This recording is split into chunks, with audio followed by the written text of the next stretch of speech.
In Season 15 of Discovery Channel's Gold Rush, miner Rick Ness confronts one of the biggest challenges of his career, one that could jeopardize his hard-fought comeback and lifelong dream of owning his own claim. Against significant odds, he made impressive progress, hitting his mining targets and making critical payments toward the Duncan Creek claim. With a new season came even bigger goals. In Season 15, Rick Ness set his sights on mining 1,500 ounces of gold, a lofty target that would push him and his team to their limits. What made this season particularly significant, however, was his proximity to fulfilling a lifelong dream, becoming a landowner. Rick had worked tirelessly to bring together a skilled and loyal crew, including his longtime partner Brian Z. Zaremba, and invested heavily in cutting-edge equipment, like a brand-new 750 excavator. These moves were calculated to maximize efficiency and secure the financial future of his operation. Everything seemed to be falling into place. Rick's primary objective this season was to make the final payment on the Duncan Creek claim. Over the past 2 years, he had already contributed 450 ounces of gold toward the purchase. Now, he was just one payment of 350 ounces away from owning the land outright, a milestone that would mark a turning point in his mining career and potentially deliver massive financial rewards.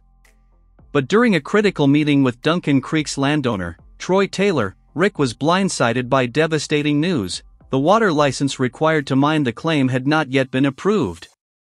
Troy explained that despite years of work to secure the license, progress had stalled. Without the license, Rick's mining operations would be legally and practically impossible. This unforeseen development put Rick in a precarious position.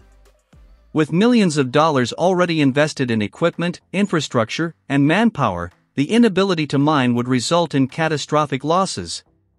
Worse still, it threatened to derail the remarkable progress he had made since his return to mining. The water license issue highlights the harsh realities of the mining industry. Success in placer mining often depends not only on skill, hard work, and resources but also on navigating complex regulatory and environmental hurdles. For Rick, who had poured years of effort and significant personal investment into this dream, the news was a crushing blow. As Rick weighed his options, the stakes couldn't be higher. Without the license, continuing his operations would be impossible. Yet abandoning the claim would mean losing everything he had already invested, including his down payments toward land ownership. It's a lose-lose scenario that forces Rick to confront the fragility of his ambitions and the inherent risks of the mining world. Rick Ness now faces one of the toughest decisions of his mining career. Should he gamble on the possibility of the water license being approved in the future and make the final payment? Or should he cut his losses and walk away, salvaging what little he can from the situation? As Season 15 unfolds, Rick's resilience and determination will undoubtedly be tested. Whether he finds a way forward or suffers a crushing defeat, one thing is certain: this season will be a defining moment in Rick Ness's mining legacy.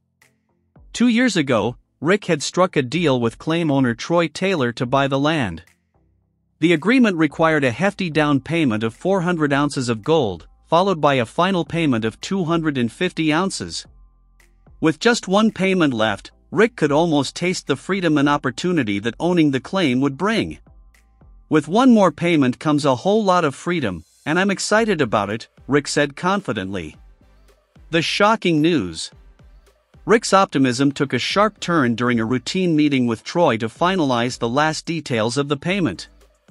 As they discussed progress, Troy dropped a bombshell that left Rick reeling. The water license needed to continue mining operations next season was in jeopardy. Despite 2 years of effort to secure the permit, progress had stalled. "We've got a big problem with the water license being approved for next season," Troy explained. This revelation hit Rick like a ton of bricks. Without the water license, mining operations would come to a standstill, rendering the claim and Rick's multi-million-dollar investment in it worthless. "What?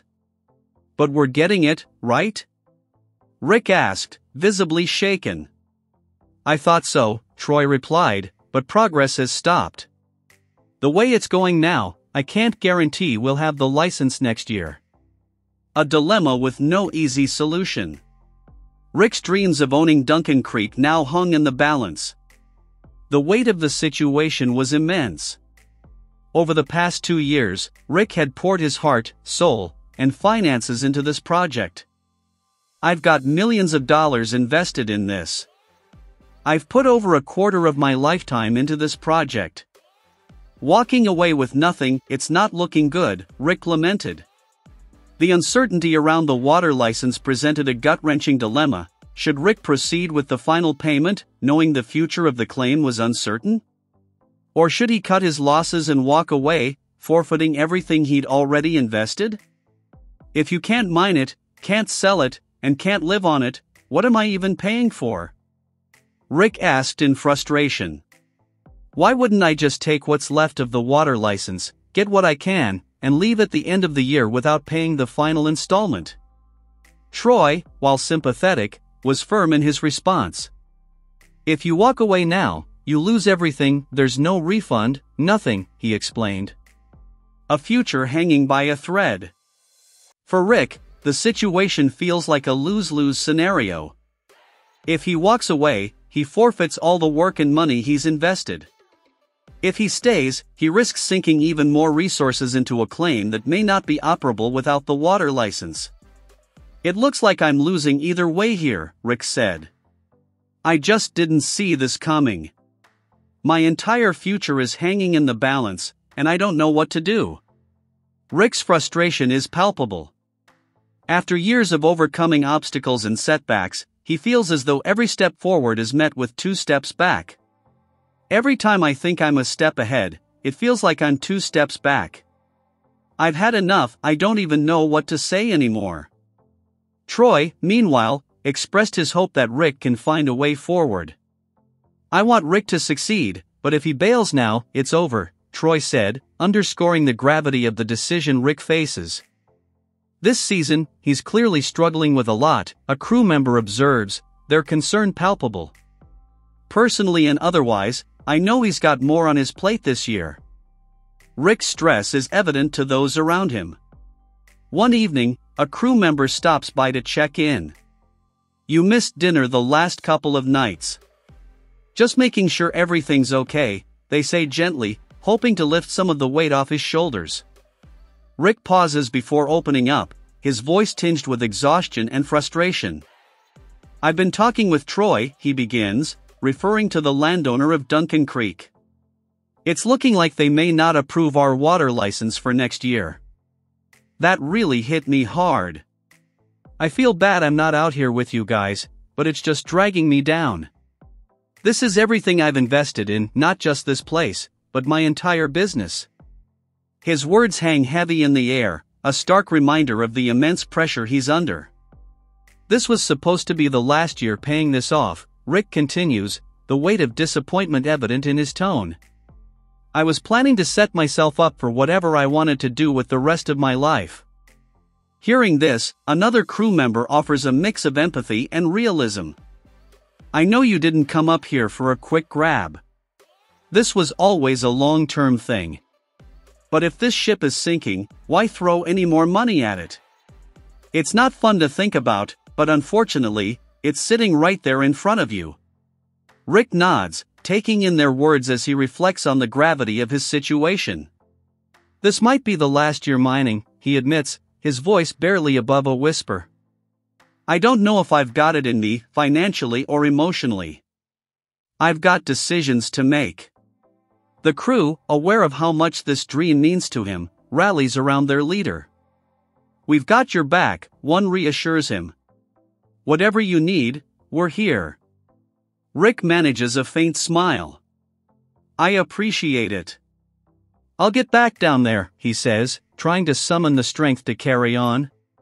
Yet, despite the crew's unwavering support, the uncertainty over the water license weighs heavily on everyone.